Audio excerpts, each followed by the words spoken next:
My whole life had been yes. My whole life, my parents, everybody in my community, my church. Yes, Julie, yes, you can. First day of physics class, the very first day, and the teacher comes in and she's looking at a classroom who looks like Miami, which is what, 60% Hispanic, about 20% Black or, something else, and about 20% white. She comes in and she puts her book, the big physics book, right down on the lectern, looks at us, looks back at the book, and just mutters under her breath, and I'm right there because I'm right at the lectern, "Why even waste my time?" And then she walked out. My jaw dropped, and I was like, did I really just hear her right? She gave me the biggest push that she never meant to, because it showed me where my passion lied. That first no, that's in the area where you want to grow, it will ignite something in you, a fire that no one else can pacify.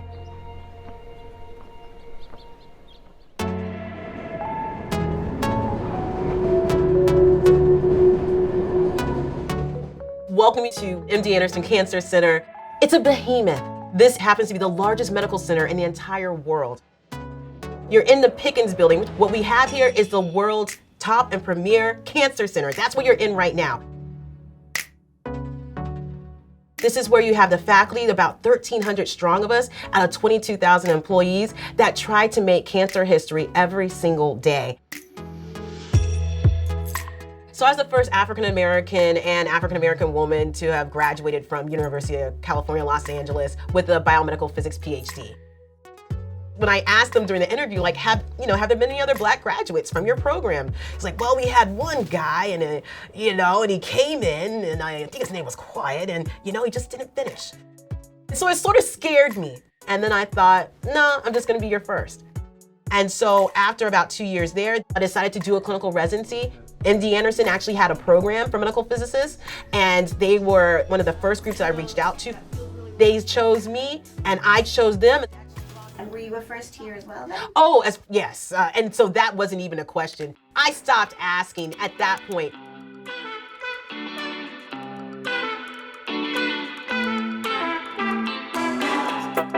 When I got here, all I was thinking was literally, you are this step closer to now being in the room and being signed off. That's all I could think of. The idea of another kid like me coming into the clinical residency, now that was just beyond. I do outreach for everyone. I put my face out there because I want every kid to know, not just ones that look like me either. Everybody who wants to be a loser, raise your hand if you want to be a loser. Nobody. Exactly. So if you want to be successful, no matter where you're from, even the redhead kid in Iowa, I want you to know you don't have to sit in that cornfield, honey. You too can come and become a medical physicist. Right now, we have had a slew of Black women come through.